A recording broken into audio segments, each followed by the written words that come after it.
Exactly. You didn't have to count. You know when the solo was over because it was the end of that particular 16-bar song. Yeah. But he studied a lot of music.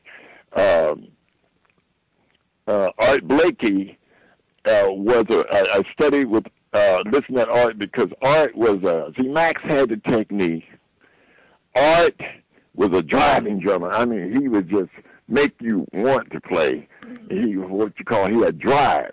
And then Elvin Jones is a melodic drummer. He played a lot of different rhythmics with his left hand, rhythms with his left hand and his foot pedal or the bass drum against the time that he's keeping with his right hand. And when you're a drummer, drums is the most difficult instrument to play. People don't realize that because they don't play. See, The first thing you do is 5 things you got to do when you're a drummer. The first thing you got to do is keep the time.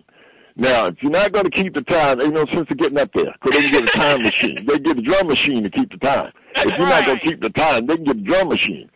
The second thing you got to do is accompany the piano player and the bass player while you're keeping the time. The third thing you got to do, suppose the horn player jump up there. Then you got to accompany the horn player, the piano player, and the bass player while you're keeping the time. The fourth thing you got to do is play, know how to play. Yes.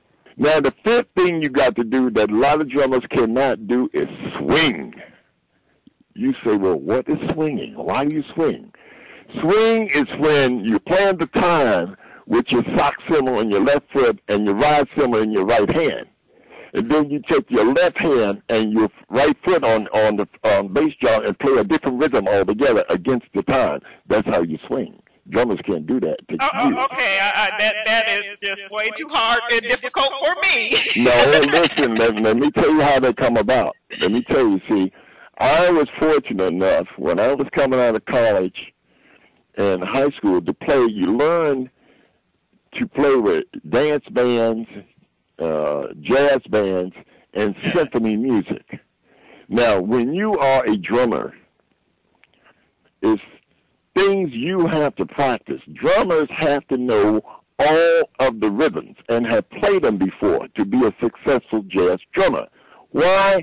Because there's all the rhythms you're supposed to know. The merengue beat, cha-cha beat, tango beat, samba beat, calypso beat, beguine beat, waltz time, 6/8 time. You learn that when you're playing with different bands and different symphony music. Everybody don't know what a beguine beat is.